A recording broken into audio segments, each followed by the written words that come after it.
자, 지금 뭐 방송 촬영 이런 것 때문에 정신이 없습니다. 근데 많이 좋아질 겁니다. 지금 좋은 카메라도 샀고, 지금 그 카메라 익숙해지려고 열심히 지금 노력 중입니다. 좀 참아주시고 인도받으면 좋겠다라는 생각이 듭니다. 자, 우리 욥기 23장 10절의 말씀을 한번 보겠습니다. 오늘 말씀을 조금 의미 있게 들으시고 좀 전체적으로 붙잡으시면 좋겠다라는 생각이 듭니다. 욥기 23장 10절을 보니까 그러나 내가 가는 길을 그가 아시나니 그가 나를 단련한 후에는 내가 순금같이 되어 나오리라. 내 발이 그의 걸음을 바로 따랐으며 내가 그의 길을 지켜 치우치지 아니하고 내가 그의 입술의 명령을 어기지 아니하고 정한 음식보다 그의 입의 말씀을 귀히 여겼도다. 그는 뜻이 일정하시니 누가 능히 돌이키랴. 그의 마음에 하시고자 하는 것이면 그것을 행하시나니 그런즉 내게 작정하신 것을 이루실 것이라. 그런 일이 그에게 많이 있느니라 라고 되어 있습니다. 자, 여기까지만 우리가 읽고요. 우리 욥기서에 참고적으로 상식적으로 좀 말씀을 좀 드릴게요. 성경이 창세기부터 쭉 시간 배열 나름대로 이게 순서대로 써 있거든요. 에스더까지가 끝입니다. 그럼 욥기는 에스더 이후의 사람이 아니고 대략 아브라함, 이삭, 야곱, 요셉, 이걸 사족장이라고 하거든요. 그 4명의 족장 시대 중에 한 사람이었던 하나님의 사람입니다. 이해되시죠? 근데 이 욥기에서 나오는 것이 보면 욥이 고통을 당해요. 여러분 이런 생각 안 들어보셨습니까? 복음 가진 사람이 불신자보다 못해 보이는 거예요. 그리고 나는 복음을 가지고 있다고 하는데 나는 왜 문제가 없어지지 않냐? 그리고 어떻게 보면 저 불신자들 악인들은 훨씬 더 잘 살고 하는 것 같은데 왜 하나님의 사람들은 왜 또 고통을 당하고 나는 복음을 붙잡고 있는데 왜 나는 문제가 있냐? 라는 생각이 되겠죠. 그 부분에 대한 답을 욥기서를 통해서 진짜 잡으셔야 됩니다. 자, 그러면 그 욥기 1장, 2장에는 천상의 논쟁이라고 되어 있는데 천상의 논쟁, 이번에는 이상의 논쟁이 되어 있죠. 이게 무슨 말이냐면 문제를 가지고 하나님께서 사단과 대화하는 장면이 1장, 2장이 나오고요. 그 다음에 문제를 놓고 욥과 3명의 친구들이 논쟁을 하는 장면들이 나옵니다. 그거를 다 보시고 마지막에 하나님께서 딱 결론을 딱 내리세요. 그게 3가지로 이렇게 구분이 욥기서가 되어 있습니다. 욥기서 1장에 2장에서 우리가 봐야 될 것이 뭐냐면 하나님과 사단이 대화를 나눠요. 뭐라고 대화를 나누냐면 하나님, 저 욥이요. 자기가 축복을 많이 받아서 하나님을 잘 섬기는 거지. 저 축복받은 거 조금 없어지면 하나님 제대로 안 섬길걸요? 이렇게 얘기를 해요. 그랬더니 하나님께서 뭐라고 말씀하시냐면 아니야. 욥은 그런 자녀가 아니야. 라고 말씀하세요. 그래서 하나님께서 뭐라고 말씀하시냐면 좋아. 그러면 너가 욥을 시험해봐라. 단 욥의 생명만큼은 건드리지 마라. 라고 명을 하십니다. 이게 무슨 의미냐면 하나님의 절대 주권이에요. 하나님의 절대 주권, 하나님의 계획 속에 사단이 움직이지 하나님의 계획 바깥에서 사단이 움직이지 않습니다. 물론 사단이 개입한 겁니다만은 그건 하나님의 계획 속에서 하나님이 알고 계시는 얘기거든요. 근데 하나님의 계획, 절대 계획 속에 우리의 자유의지, 사단의 활동이 없다. 그러면 그분은 하나님 전지전능하신 하나님이 아니에요. 그죠? 근데 하나님께서 모든 것을 뭘 쥐고 계시냐? 모든 축복과 문제의 모든 것은 하나님의 절대 주권 속에서 움직인다. 그게 욥기에서 말을 하는 겁니다. 그러니까 제가 오늘 오전에도 말씀드렸잖아요. 혹시 내가 어려운 일을 당하고 그리고 내가 혹시 억울한 일을 당하고 그렇게 됐단 말이에요. 나는 내가 잘못을 했든 잘못 안 했든지 간에 그거는 하나님의 허락하에 이루어지는 모든 계획이지 이것이 네 때문에 아니면 다른 사람 때문에 나 때문에 탓을 하면 절대 하나님께 모든 것은 하나님의 절대 계획 속에서 움직인단 말이에요.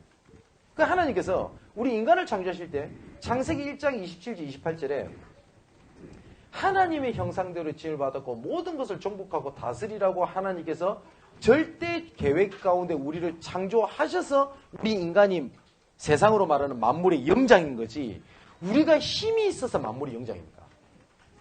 전 뭘 많이 느끼냐면, 이 자연이 우리처럼 생각을 하고 하는 존재가 아니잖아요.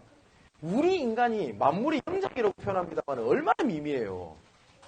이번에 비 왔을 때 부산에 물바다 났다면서요. 그것도 못 막았어요, 우리 인간은. 바람만 불어도 끝나는 인생인데. 그렇지 않습니까? 뭐 제가 뭐 세상을 다 산 건 아닙니다만은 이 사람 생명이라는 것도 웃겨요. 별것도 아닌데 사람이 푹 죽어버린 경우가 있어요. 좀 넘어져 부딪혀 가버렸어요. 어디 TV에서 보면은 막 총을 여러 방 맞고 막 이러면서 살아남고, 도대체 이 사람 생명이 많이 다친다고 죽고 그것도 아닌 것 같더라고요. 제가 고등학교 다닐 때 우리 학교에서 약간 친구끼리 다툼이 있었어요. 좀 다투다가 의자에 앉은 애를 둥빈 겁니다. 우리 반에서 있었던 일이에요. 얘가 뒤로 넘어가면서 세게 부딪힌 것도 아닙니다. 영어 사전 있죠. 영어 사전 얘가 종이로, 그것도 뭐 단단합니다만 여기에 탁 부딪혔어요. 그대로 가버렸어요. 그래서 그걸 보면서 경찰도 의아해하는 겁니다. 이걸 살인죄를 적용해야 되나? 근데 얘는 또 죽이려고 민 것도 아니라 장난친다고 민 거예요. 그때 뭘 느꼈냐면 제 어릴 마음에 이 사람 생명이 이거 아무것도 아닐 수 있구나, 이거. 되게 존귀한 것이지만은, 그죠? 근데 우리 인간을 하나님께서 왜 최고로 만드셨냐? 하나님 절대의 계획 속에 우리를 최고로 만드셨어요. 그래서 다른 만물들의 아무리 힘이 있어도 우리 인간보다 못하라고 하는 것은 우리에게 뭘 주신 거죠? 영혼을 주셨단 말이에요. 그래서 욥기 1장 22절의 말씀을 보니까 이렇게 되어 있습니다. 내가 모태에서 알몸으로 나왔은즉 또한 알몸이 그리로 돌아가올지라. 주신 이도 여호와시요 거두신 이도 여호와시오니 여호와의 이름이 찬송을 받으실지어다. 이 모든 일에 욥이 범죄하지 아니하고 하나님을 향하여 원망하지 아니하니라 라고 되어 있거든요. 이 욥은 뭘 잘못한 것도 아니에요. 근데 하나님께서 욥을 시험해봐라 라고 얘기해 놓으니까 사단이 욥을 시험한 겁니다. 근데 이때 욥이 이런 말 할 수 있잖아요. 아니, 줬다가 왜 뺏어갑니까? 하려면 끝까지 잘해주든가. 이럴 수 있죠. 근데 욥은 뭐라고 얘기하냐? 주신 자도 여호와시고 거두신 자도 여호와시다. 그럼 뭘 인정한 겁니까? 하나님 절대주권 인정한 거예요. 그러면서 뭐라고 얘기하죠? 이 모든 일에 욥이 범죄하지 아니하고 하나님을 향하여 원망하지 아니하니라 라고 되어 있거든요. 근데 욥이 어떻게 여러분 고난을 당하는지 아시죠? 온몸에 욕창이 생깁니다. 얼마나 가려웠던지 욥이 기와 온몸을 긁었다고 되어 있어요. 여러분 진짜 가려워보셨습니까? 진짜 목이 개미 떼들한테 물리면요 진짜 가렵거든요. 제가 어릴 때 너무 가려워가지고 시멘트에 팔을 긁은 적도 있어요. 피가 나도록. 너무 가려우니까. 근데 욥이 기와증으로 긁었다면 그 기분이 조금 이해돼요. 그리고 10명의 자녀가 있는데요. 기둥이 다 무너져가 10명이 다 죽어버립니다. 욥이 어떨까요, 기분이? 근데 그 가운데 20절에 이렇게 돼 있거든요. 욥이 일어나 겉옷을 찢고 머리털을 밀고 땅에 엎드리면서 예배했다라고 돼 있어요. 여기 뭐요? 예배하며 라고 돼 있잖아요. 그러니까 옷을 찢었다는 말은 원통하다는 걸 표현하는 게 아니고요. 갈렙이 가데스 바네아에서 보고 온 것을 보고를 할 때 겉옷을 찢는 장면이 나옵니다. 왜냐하면 불신앙하는 모습에 단호하게 자기 중심을 표현을 할 때 겉옷을 찢는 문화가 있어요. 팔레스틴 지방에는. 그러니까 하나님 앞에 결단하는 장면을 모습을 어떻게 겉옷을 찢고 뭐라고 되어 있다고? 땅에 엎드려 예배했다라고 되어 있어요. 그게 욥이 뭡니까? 하나님을 인정했던 절대주권의 방법이었던 거죠. 자, 그래서 우리가 올바른 시작, 올바른 가정, 올바른 미래에 대한 말씀을 받았잖아요.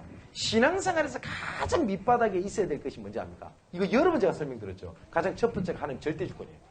하나님의 절대주권을 인정 안 하면요. 위에 있는 모든 신앙생활 다 무너져 버립니다. 하나님의 절대주권은 모든 것이 하나님께로부터 왔고 하나님으로부터 가고 하나님의 계획 속에서 모든 것이 계획된다. 맞죠? 제가 이런 말씀 안 드렸나요? 이거 안 믿으면요. 불교 신자보다 못해요. 불교 신자는 뭐라는지 압니까? 모든 게 부처님 손바닥이라 안 합니다. 그죠? 일반 불신자보다 못합니다. 불신자는 뭐라고 하죠? 운명. 그리고 또 안 좋은 일이 있으면 뭐라는지 압니까? 그게 내 팔자지 이랍니다. 근데 하나님 절대주권을 안 믿는 사람은 뭐라는지 압니까? 하나님이 그럴 수 있냐면서. 내가 그렇게 믿음을 드리는데 그럴 수 있냐면서. 불신자들도 뭐 합니까? 아이고 내 팔자지 인정해버리잖아요. 하나님의 사람들이 하나님 절대 주권을 인정 안 하면 위에 건 다 무너진다니까요. 가장 밑바닥이 뭐냐? 하나님의 신앙, 하나님의 절대 주권. 그 위에 뭐냐? 하나님의 절대 주권을 하나님이 성취시켜 나가시겠죠. 그게 두 번째가 하나님의 방법이신 그리스도입니다. 그래서 성경에는요, 하나님의 방법 되시는 그리스도라고 자주 이렇게 표현이 되어 있어요. 보세요. 그리스도를 통해서 하나님께서 구원을 이루셨죠. 그리고 지금도 우리가 기도할 때 마지막에 뭘 놓고 기도하죠? 예수님의 이름으로 기도합니다라고 되어 있죠. 그것도 예수님의 이름으로 기도합니다. 그리고 귀신을 쫓는 기도를 할 때도 누구 이름을 하죠? 예수 그리스도 이름으로 얘기를 하죠. 우리는 하나님을 믿는데 자꾸 예수 얘기를 하지 않습니까? 같은 분이지만 같은 분입니다. 하지만 하나님의 방법 대신 그리스도라고 되어 있어요. 그게 신앙 발판 두 번째고요. 신앙 발판 세 번째가 뭐냐면 이제는 성령의 역사입니다. 보혜사 성령을 그리스도께서 승천하신 이후로 하나님 보혜사 성령을 보내셨잖아요. 하나님의 절대 계획을 갖고 계신 성부 하나님, 하나님의 방법 되시는 성자 그리스도, 하나님의 능력 되시는 성령 하나님, 이게 성삼위 하나님이잖아요. 이 성삼위 하나님이 무엇의 근거를 가지고 역사하십니까? 그죠? 제가 기분 좋으면 누구한테 잘해줄 수도 있고 기분 더러우면 잘 안 해줄 수 있어요. 저는 내 기분에 따라 왔다 갔다 할 수 있습니다. 근데 하나님은 그런 분이 아니시죠. 하나님은 어떤 근거를 갖고 얘기하시거든요. 그 네 번째가 말씀입니다. 그래서 지금도 하나님은 말씀을 통해서 역사하십니다. 그리고 이 신앙생활 다섯 번째가 뭔지 아세요? 교회입니다. 이 말씀을 어디에 주냐? 교회에 주십니다. 그러면 이 교회를 하나님께서 무엇 때문에 주셨냐? 우리의 선교주입니다. 전도와 선교를 위해서. 자, 10가지 다 설명할 시간 없고요. 저번에 말씀드렸으니까 이게 우리의 신앙 발판이거든요. 욥에게 문제가 딱 왔을 때 욥은 뭘 했다고 돼 있죠? 예배 드렸다라고 돼 있어요. 그러면서 뭐라 하죠? 하나님의 절대 주권 인정하죠. 이건 하나님의 계획입니다. 주신 자도 여호와시오, 취하신 자도 여호와시오니, 맞죠? 나중에는 욥이 이렇게 고백을 합니다. 뭐냐면 와이프가 보다 못해서 열받아가지고 바가지를 긁어요. 욥한테. 야 인간아, 하나님 앞에 그렇게 축복받았다면서 이렇게 무너졌는데 감사 듣고 앉아있냐고. 그냥 하나님 욕하고 죽어버려라 이 인간아, 이래버려요. 그러니까 욥의 마누라가 싸움을 잘한 것 같아요. 그랬더니 욥이 뭐라고 해야죠? 이 어리석은 여자야, 내가 하나님 앞에 축복을 받았은즉 하나님 앞에 저주도 받지 아니하겠냐. 딱 그랬어요. 그게 욥이 뭐냐? 모든 것이 하나님 절대 주권이고 하나님이 세우시면 되는 거고 하나님 뺏어가면 뺏어가는 거다. 그게 욥의 하나님 절대 주권이에요. 멋있죠? 그리고 뭐냐? 예배하여. 그리고 입으로 여호와 하나님을 원망치 아니했다라고 되어 있어요. 자, 이쯤 됐는데 믿는 친구 3명이 짠 하고 나타납니다. 친구 3명이. 그래서 이제는 뭘 하고 하냐? 자기 머리로 생각하는 하나님에 대한 얘기를 논쟁을 하는 거예요. 뭐라고 논쟁을 하냐면 이 논쟁을 하는 겁니다. 야, 니 그래도 죄 지은 게 있을 거야. 근데 보세요. 예수 믿는 사람들이 딱 문제가 생기면 딱 뭐라고 딱 평가를 하죠? 복음을 못 붙잡아서 그래. 맞죠? 스스로도 뭐라는지 압니까? 내가 믿음 없어서 기도 안 해서 예배를 빠졌더니 이래. 틀린 건 아닐 수 있습니다. 근데 우리는 하나님께서 우리를 시험하시고 우리를 징벌하셨다까지 생각하지 그 위에 하나님의 계획을 안 보잖아요. 그냥 친구들이 와서 그렇게 얘기를 하는 거예요. 야, 너 하나님 앞에 혹시 죄 지은 거 있는 거 아니야? 혹시 너 나쁜 짓 한 거 있는 거 아니야? 라고 얘기를 하는 겁니다. 너 기억 안 날 뿐이지 분명히 있을 거야. 회개해라. 그 얘기들을 계속 하는 겁니다. 근데 욥이 여기서 딱 하나 쏙능이 나와요. 뭐 나오냐면 욥도 완전한 사람은 아니었거든요. 여러분 성경을 읽을 때 조심해서 읽어야 될 것이 우리 요셉 이러면 우와 하잖아요. 다윗 이러면 우와 하잖아요. 성경은 요셉과 다윗의 영웅담을 쓰는 책이 아닙니다. 저는 성경을 인물들을 소개를 할 때 그리고 제 자신을 소개를 할 때 이렇게 완벽하게 하나님 응답하셨다는 얘기를 한 적도 없고 저는 그렇게 성경을 봐도 안 된다고 얘기를 해요. 요셉이 완전했나요? 아닙니다. 노아를 당대의 의인이었다고 표현한 것은 구원이 완전하다는 말이지 노아가 완전했던 사람 아니죠. 요셉도 분명히 실수하고 많이 했습니다. 노아는 왜 죄송합니다. 믿음의 사람은 이렇게 얘기해서 안 됐지만 왜 술 처먹고 그렇게 왜 바지 내려놓고 돌아다닙니까? 그게 복음입니까? 그잖아요. 실수한 거예요. 다윗은요. 왜 남의 여자 뺏어요? 그죠? 그러면 천벌을 받아도 마땅할 거 아닙니까? 그죠? 욥도 완전했던 사람이 아니었어요. 근데 욥기 3장 25절 26절에 보니까 이렇게 돼 있습니다. 내가 두려워하는 그것이 내게 임하고 내가 무수하던 그것이 내 몸에 미쳤구나. 나에게는 평온도 없고 안식도 없고 휴식도 없고 다만 불안감이 있구나. 보세요. 구원받은 하나님의 자녀고 축복받은 사람은 맞았어요. 근데 욥이 평상시에 갖고 있었던 각인뿔이 체질되어 있던 걸 사단이 딱 그걸 건드린 거예요. 뭐냐? 딱 그 얘기하죠. 문제가 생기자마자 내가 평소에 두려워하고 무서워하는 것이 나한테 미쳤구나. 그러면 무슨 말이죠? 사단이 그걸 딱 건드린 거예요. 그러고 있는 상황에서 그런데 신기한 건 뭐냐면 욥은 분명히 이렇게 완전하지 않았거든요. 근데 나중에 욥기 40장 넘어가면 이제 하나님의 축복이 나옵니다. 갑절의 축복을 주시거든요. 끝까지 하나님은 욥을 챙기시고 보호하시고 승리케 하시고 갑절의 응답을 주세요. 왜냐? 그게 언약의 여정이고 정복의 여정이기 때문에. 여러분 영화 보면 안 그렇습니까? 처음에는요 주인공이 얻어 터집니다. 반 죽어요. 근데 절대 주인공은 안 죽습니다. 그죠? 그 전쟁 영화 보세요. 웬만한 애들은 몽둥이 딱 하나 먹고 팍 하면 죽어버리는데 주인공은 큰 총알 맞아도 아 하면서 붕대 쫙 메고 또 가고 요 맞으면 아 하고 또 요 붕대 또 가고 죽도 안 해. 그죠? 승리의 여정을 걷고 있는 겁니다. 얘가. 그죠? 하나님께서 우리를 언약의 여정이라고 하는 스토리 속에 우리를 승리의 길로 이끌어가고 계시기 때문에 눈앞에 있는 이 문제가 나를 실패케 하지 못한다는 겁니다. 근데 사단은 그렇게 속여요. 이것 때문에 인생이 끝난 것처럼 보여요. 당장 내가 랩너트 같으면 학교를 그만뒀다. 아니면 나한테 큰 일이 생겼다. 아니면 부모님한테 크게 혼날 일만 생겨도 내 인생이 끝난 것처럼 느끼잖아요. 안 그렇다고요. 내가 혹시 경제적으로 어마어마한 지금 밑바닥까지 왔다. 안 그렇습니다. 불신자도 뭐라고 생각하는지 아세요? 밑바닥까지 왔으면 밑바닥을 치고 올라가면 더 빨리 올라갈 수 있다고 얘기를 해요. 맞지요? 근데 하나님의 자녀가 난 끝났어. 나는 안 돼. 하나님이 날 버렸나 봐. 나는 해도 안 되나 봐. 이미 머리 자체부터 응답받을 수 없는 머리가 구조가 되어 있잖아요. 근데 욥은 뭐라고요? 주신 자도 여호와시여 취하신 자도 여호와시오니 그죠? 주께서 영광을 받으시옵소서. 그리고 오늘 읽었던 본문에는 뭐라고 되어 있습니까? 그가 나를 단련한 후에는 내가 정금과 같이 나오게 되는 것이다. 이건 고난이 아니고 내가 정금으로 하나님께서 만드신 거다. 그거예요. 쟤는 촌에 있으면서 그걸 많이 봤는데 여러분 철 칼 만든 거 하는 거 담근질하는 거 보셨어요? 뜨거운데 집어넣었다가 벌겋게 쇠가 다 올라오잖아요. 그러면 이거를 뭡니까? 망치로 두드립니다. 그러고 난 다음에 다시 찬물로 탁 집어넣어요. 그럼 치하고 쏟거든요. 이걸 여러 번 반복합니다. 그럼 이걸 담금질이라고 그래요. 이거를 얼만큼 많이 했느냐에 따라서 이 칼이 강해지고 약해지고 결정이 돼요.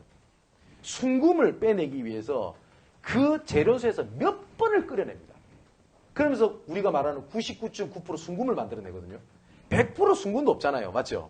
보통 24K면 99% 이렇게 나오지 않습니까? 얼마나 많은 재료를 나는지 아세요? 그런 재료에서 순금이 안 나온다는 거예요. 욥이 그걸 다 비유해서 얘기한 겁니다. 그가 나를 단련한 후에는 뭐요? 내가 정금과 같이 나오리라. 뭐요? 난 이것 때문에 망했어. 난 이것 때문에 무너져가 아니라 이것 때문에 난 정금과 같이 하나님께서 나를 사용하실 것이다. 모든 문제를 하나님의 계획을 뭘 봤냐? 하나님 계획을 인정한 거예요. 자, 근데 욥과 세 친구들이 뭐라고 얘기를 하냐? 그리고 엘리후라는 또 유명한 친구가 있습니다. 와가지고 이 얘기를 합니다. 야, 네가 혹시 뭐 죄진 거 아니야? 네가 나쁜 짓 한 거 아니야? 근데 보세요. 욥기 나중에 시간 읽어보세요. 우리가 평상시에 문제를 두고 생각하는 딱 그 수준을 갖고 얘기를 합니다. 어떤 사람이 잘못되면 뭐라고 얘기를 하죠? 네 복음만 붙잡아서 그래, 너 혹시 죄진 거 아니야? 이럽니다. 우리 자녀들한테 제발 그 얘기하지 마세요. 성령인도 좀 받아라 이러면서. 그럼 걔가 지금 악령인도 받고 있는 겁니까? 하나님의 자녀가 악령인도를 받을 수 있어요? 심지어 목사님조차도 그럽니다. 흑암 속에 있어서 그렇대요. 하나님의 자녀가 흑암 속에 들어갈 수 있습니까? 다시는 너희가 죄인을 받지 아니하고 양자형을 받았으니 아바 아버지를 부를 수 있게 하셨느니라. 맞지요? 잠시 하나님의 계획에 따라 방황하고 있을 뿐이지 흑암 가운데 있는 겁니까? 하나님의 자녀가 흑암 가운데 다시 들어갈 수 있습니까? 그럴 수 없잖아요. 맞죠? 그래서 조금 안 되는 것처럼 보여도 하나님이 이끌어가고 계시는 과정이거든요. 근데 욥의 친구들은 뭐라고 그러냐? 네 죄진 거 아니야. 네가 인도 못 받아서 그래. 그 얘기를 하는 거예요. 그때 욥이 이렇게 고백을 하죠. 그 욥기 19장 26절에 보니까 내가 알기에는 나의 대속자가 살아계시니 마침내 그가 땅 위에 서실 것이라. 내 가족이 벗김을 당한 뒤에도 내가 육체 밖에서 하나님을 보리라. 뭘 얘기하냐? 난 이래 망해도 나는 부활신앙을 가지고 있어. 이 고백을 하는 거예요. 또 23장 10절에는 우리가 읽은 거죠. 그러나 내가 가는 길을 그가 아시나니. 뭐야? 자기는 몰라요. 근데 하나님은 내 가는 길을 안다. 하나님 절대주권을 인정한 거죠. 그러면서 뭐예요? 그가 나를 달려나오니는 내가 순금같이 나오게 될 것이다. 그렇게 고백을 해요. 그랬더니 이제 하나님께서 이 한문이 되는데 하나님의 현이라는 뜻입니다. 하나님께서 나타나신 거예요. 하나님이 나타나셔가지고 이렇게 말씀하시는 겁니다. 특히 욥기 38장은 진짜 읽으셔야 돼요. 나중에 집에 가서. 뭐라고 말씀하시냐? 욥기 38장 4절에 쭉 이렇게 말씀하십니다. 여호와께서 폭풍우 가운데서 욥에게 말씀하셨대요. 근데 4절에 뭐라고 되냐? 내가 땅에 기초를 놓을 때 네 어디 있었냐? 네가 깨달아 알았거나 말할지니라. 근데 우리는 이럽니다. 우리 지식 가지고 하나님을 얘기를 해요. 뭐죠? 하나님이라면 이럴 수 있습니까? 내는 복음은 이런 게 아닌데요. 복음은 정죄가 아니에요. 진짜 이 사람이 복음을 얘기하면서 이 사람이 방황을 한다? 방종을 한다? 복음을 몰라서 방종을 하는 거기 때문에 올바르게 복음을 누릴 수 있도록 도와주는 거지. 야, 그 복음 아니야. 틀렸어라고 하는 건 정죄예요. 맞죠? 하나님께서 이렇게 말씀하세요. 내가 하나님입니다. 하나님이 땅에 기초를 낼 때 네 어디 있었는데? 네가 그걸 깨달아 알았어? 그럼 깨달아 알았으면 네 한번 얘기해봐. 하나님이 욥에게 하시는 말씀이에요. 또 뭐라고 말씀하시냐? 바다가 그 모태에서 터져나올 때에 문으로 그것을 거둔 자 누구냐? 그리고 또 뭐라고 말씀하시냐? 네가 바다의 샘에 들어가 봤냐? 깊은 물길 속으로 너도 다녀봤냐? 그리고 또 뭐라고 말씀하시냐? 사망의 문이 네한테 나타났을 때 사망의 그들진 문을 네가 봤냐? 쉽게 말하면 뭐예요? 사망의 문 다가오는 거 네 막을 수 있냐는 거예요. 그리고 땅의 너비를 네가 측량할 수 있냐? 네가 그 모든 것을 알거든. 네가 한번 말해봐라. 하나님이 말씀하시는 거예요. 그리고 어느 것이 광명이 있는 곳으로 가는 길이냐? 어느 것이 흑암이 있는 곳으로 가는 길이냐? 너는 그의 지경으로 그를 데려갈 수 있냐? 그의 집으로 가는 길은 네 알고 있냐? 너가 생각할 때 이것이 진짜 광명의 길이다, 흑암의 길이다, 너 알 수 있냐라는 거예요. 하나님께서. 모르지 않냐? 그리고 뭐라고 말씀하시냐? 네가 묘석을 내어 묶을 수 있으며 삼성의 띠를 풀 수 있겠냐?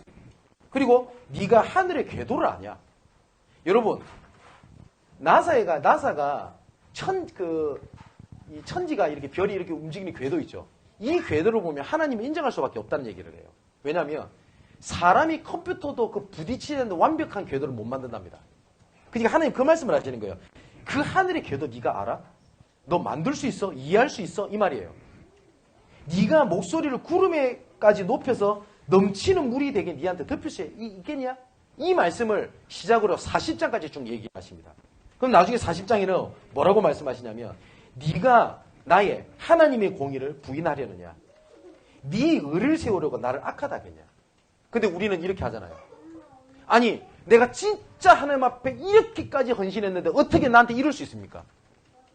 내 의를 내세우기 위해서 하나님 보고 악하다고 얘기를 하잖아요. 하나님께서 이렇게 또 질문하시는 거예요.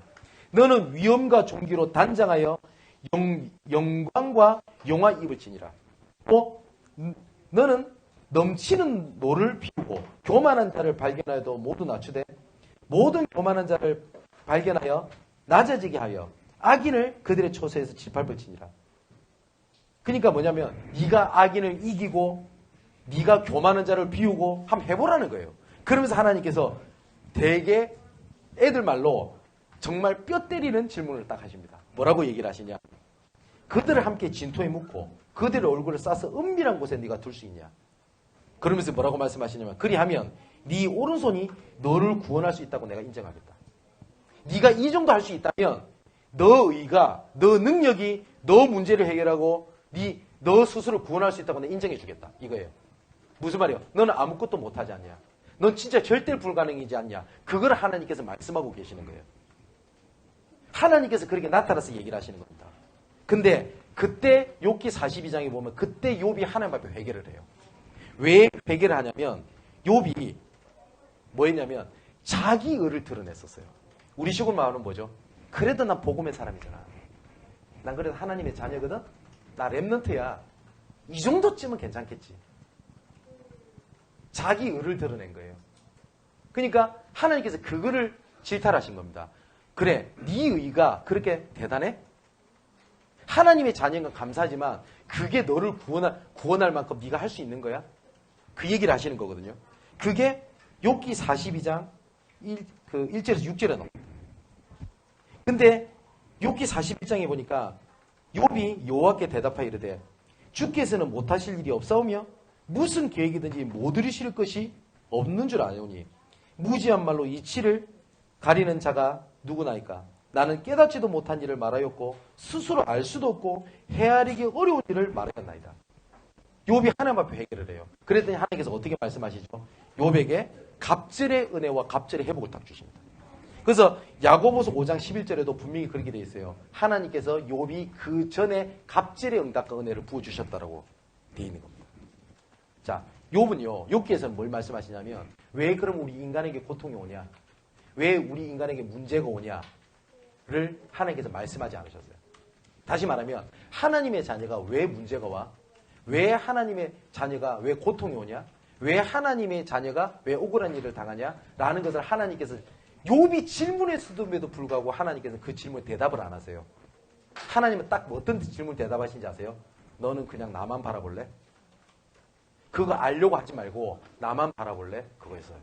하나님은. 근데 우리는 이렇게 착각을 해요. 하는 계획이 뭡니까? 진짜 알아야지 우리는 갈 수 있겠다고 얘기를 하잖아요. 근데 그거보다 더 큰 믿음은 뭔지 아십니까?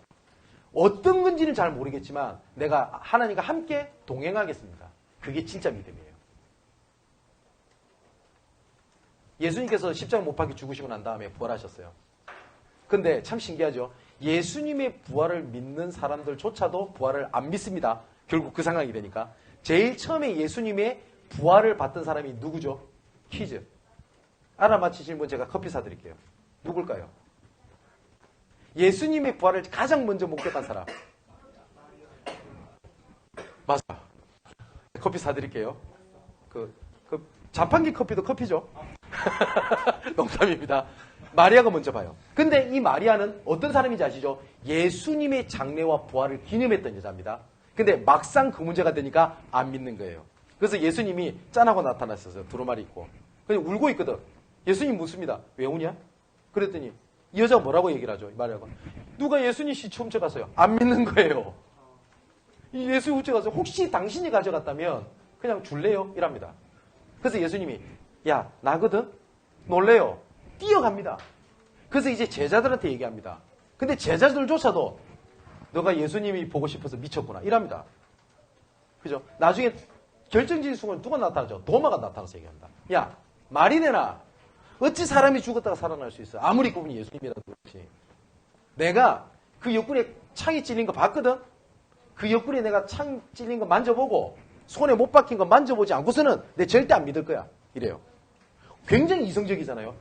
근데 하필이면 하는 예수님이 그때 또 짠하고 나타나십니다. 멋지지요? 짠하고 나타나서 도마한테 이럽니다. 도마야, 손을 뻗어 내 옆구리를 만져봐라. 손을 뻗어 내 손에 못 자국을 만져라. 그러면서 뭐라고 말씀하시냐? 그걸 만져보고 믿음 없는 자가 되지 말고 믿음 있는 자가 되라. 그러면서 뭐라 하는지 압니까? 그러나 보지 않고 믿는 자가 더 복되도다. 우리가 하나님의 계획을 진짜 알고 갈 수 있어요. 아니 정확하게 말하면 몰라요. 100%. 욥도 욥의 질문에 대답 안 하셨어요. 맞죠? 근데 방향은 알겠죠. 근데 그 방향이 뭔지는 모르지만 이게 하나님의 계획인지를 믿고 내가 가겠습니다. 그게 진짜 믿음이에요. 제가 현장에 들어갈 때 이 질문을 누가 제일 잘하냐? 윤섭이가 잘해요. 맨날 어떤 언약 붙잡고 현장에 갔니? 맨날 물어봐요. 그럴 때마다 저 당황스러울 때 한두 번도 아닙니다. 언약 붙잡고 그냥 간 적이 더 많아요. 솔직히 말해서. 그럼 우스갯소리 얘기해볼까요? 제가 도성이를 홍대 지교에서 만났거든요. 그럼 홍대 지교에 들어갈 때 어마어마한 언약을 붙잡고 들어갔냐? 아닙니다. 그때 메시지가 뭐였냐면 모든 성도들 현장마다 말씀 운동을 일으켜라. 그게 그때 메시지 흐름이었어요. 그러다 보니 직장 생활했던 다소미가 있었어요. 그때. 그래서 다솜이 만나러 간 겁니다. 근데 이상한 또 한 애가 왔어. 그게 문성훈이라는 친구라. 이 친구 사촌형이에요. 근데 보니까 말씀 잘 못 알아들어요. 근데 중심은 있어. 꼭 누구를 자꾸 복음 전해달라고 데리고 오네. 그래서 끄떡끄떡하고 이상한 애를 데리고 왔는데 그게 도성이에요. 그래서 이 친구가 그때 영접하고 지금까지 와 있는 거예요. 그러면 제가 어마어마한 홍대 복음화의 완벽한 마스터 플랜과 언약을 붙잡고 들어갔냐? 아닙니다. 자, 그럼 또 얘기해 볼까요? 이제 이은혜 주사는 제가 고등학교 때 만났거든요. 그럼 저 친구를 만날 때 시대적인 랩런트구나. 그러면서 만났겠습니까? 무럭덩이나 쳐다보고 있는 애가 하나 있는데 지금 표정이랑 다른 게 하나도 없어요. 그잖아요. 그럼 우리 예은이 있는데 예은이는 제가 예전에 본부에 스텝할 때 만났거든요. 그때 이 친구가 어떤 계획이 있고 언약을 가지고 만났냐? 아닙니다. 그러다가 잠시 그 근처에 있다네. 그래서 기도 제목이 들어왔어요. 저 힘들어한대. 그래서 내 옛날에 아는 친구니까 기도해줘야 되겠다. 만난 거 외에는 없어요. 저는 마스터 플랜을 갖고 만납니까? 그렇지 않습니까? 그리고 이 친구들은 KBS 직에서 만났거든요. 이 두 친구 아직 상처가 있는지 처음에 우리 교회 온다고 할 때 뭐하러 오는데? 이랬다고요, 제가. 근데 이게 상처인지 이번에 우리 교회 역사의 브이로그 만들 때 꼭 넣겠다고. 또 저는 제발 상처 안 받았으면 좋겠는데 우리 강성희 사님 오셨을 때도 뭐하러 오셨냐고 제가 그랬거든요. 제가 그때도. 보세요. 제가 어떤 완벽한 걸 갖고 인도받은 겁니까? 아니잖아요. 근데 딱 하나가 있었어요. 하나님 우연은 없다. 맞죠? 작은 응답 속에 하나님 완벽한 응답이 있을 겁니다. 맞죠? 그것처럼 하나님께서 완벽한 그 계획을 갖고 있기 때문에 딱 믿는 건 딱 하나예요. 오직. 그러면 내가 지금 안 되고 있는 것처럼 보여도 작은 일의 유일성. 어제는 말씀드렸죠. 재창조입니다. 재창조로 만난 내 생각, 내 기준만 내려놔 버리면 돼요. 이것이 응답이다? 아닙니다. 그죠? 제가 이번에 메시지 때 아예 말씀을 드릴게요. 8월 달에 유목사님 오실 때 임직식을 해야 되겠냐? 제가 하지 않겠습니다. 하지 않는 게 하나의 계획이라는 확신이 듭니다. 이 임직식은 빠르면 올해 말, 내년 초에 그때 장로 임직과 같이 하겠습니다. 왜 제가 이 말씀을 드리냐면 내 기준에 만일에 저는 임직식하면 좋다는 생각이 들어요. 근데 만일에 우리 교회에 임직식을 이번에 하냐 내년에 하냐? 이번에 한다고 복음이고 이번에 안 하면 복음 아닙니까? 아니죠. 근데 내가 이번에 하는 게 좋을 것 같아. 그렇게 해서 이번에 밀어붙인다. 할 수 있겠죠. 목사가 밀어붙이는데. 근데 우리 성도들 대다수가 그건 아니라고 생각을 해요. 그러면 그게 하나의 응답입니까? 단 한 명이라도 목사님 임직식 하는 게 좀 그런 것 같습니다. 말이라도 들리면 난 무조건 안 하겠다고 하는 앞에 생각했어요. 그럼 하면 된다는데 그건 중요한 거 아니지 않습니까? 그죠? 그리고 점점 제 마음속에도 좀 빠르다라는 생각도 좀 들고요. 그렇게 인도받은 게 맞잖아요. 빌립보서 2장 13절에 너희 안에 행하시는 이는 하나님이시니 자기의 깊으신 뜻을 위하여 너희로 손을 두고 행하게 하시는 건 맞는데 14절에 뭐라고 되어 있죠? 그러나 원망과 시비가 없게 하라. 아무리 맞는 일이라도 흐름이 아니고 분위기가 아니다. 그건 계획 아니에요. 유광수 목사님께서 뭐라고 말씀하셨냐? 단 한 명이라도 교회 건축을 반대한다면 장로님들이 반대하면 저는 하지 않겠다라고 안 합니다. 자, 임마누엘 설교회가 이번에 옮기게 됩니다. 참 감사할 일이죠. 임마누엘 설교회 저번에 옮겼을 때 말 많았어요. 왜냐면 복지도 제대로 안 되고 여러 가지 말이 많은데. 자, 제가 아는 장로님 얘기입니다. 이 장로님이 아무리 봐도 여러 가지 법상 저기로 가면 안 될 것 같더래요. 제가 봐도 맞아요. 근데 장로님이 반대했대요. 근데 자기를 제외하고 모든 중직자들이 다 찬성을 하더랍니다. 그래서 뭘 어떻게 하느냐? 자기가 그걸 인정했대요. 그러면 내 기준을 내려놓고 한다. 근데 제일 반대하셨던 분이 제일 헌걸 많이 하셨어요. 그리고 하나님께서 눈에 보란 듯이 하나님께서 그 장로님을 축복하기 시작하신 겁니다. 그분이 누구냐? 테라젠의 고지름 장로님. 그 헌금의 50% 이상을 이 장로님 다 하셨잖아요. 뭐가 맞습니까? 이거 하나님. 근데 누가 봐도 그때 당시에 임마누엘 설교에 저게 하는 것이 많은 손해를 본 게 맞아요. 그러면 그 실수를 잘못한 걸 하나님이 안 막았다는 말입니까? 아니잖아요. 그 배경 속에서 하나님께서 지금의 응답을 오시는 과정인 거지. 그죠? 그 과정 속에서 응답을 잡냐? 아니면 상처를 잡냐는 거죠. 그러면 우리가 렘넌트 사역을 한다, 전도를 한다, 선교를 한다, 사람을 살린다 할 때 어떤 방향으로 가야 되겠습니까? 오늘의 딱 한 단어를 기억하라는 것은 뭐냐? 하나님 절대주권입니다. 주신 자도 여호와시요 취하신 자도 여호와시오니. 맞죠? 주께서 영광을 받으시옵소서. 욥이 입에 하나님을 원망하지 아니하고 예배했다. 이게 첫 번째 얘기고. 두 번째는 오늘 본문을 읽었던 것처럼 23장 10절. 그가 나를 단련한 후에는 어떻게 한다고요? 정금과 같이 나오리라. 그죠? 정금같이 되는 여러분 되시기를 주님의 이름으로 축원을 드립니다. 이번에 우리가 교회가 세워졌던 여러 가지 역사를 두고 이제는 뭐 자료도 모으고 한다는 얘기를 들었거든요. 저 참 감사하다는 생각이 듭니다. 정말 감사가 회복되고 하나가 되는 귀한 응답의 시간표가 되시길 바랍니다. 나의 하나님께 감사함을 드립니다. 최고 응답을 누리는 시간표가 되게 하여 주시옵소서. 주신 자도 여호와시오 취하신 자도 여호와시오니 주께서 영광을 받으시고 되고 안 되고도 모든 것이 하나님 절대주권에 있사오니 되고 안 되고에 집중하는 것이 아니라 하나님의 계획 따라가는 저희들 되게 하여 주옵소서. 살아계신 예수 그리스도 이름으로 기도합나이다. 아멘.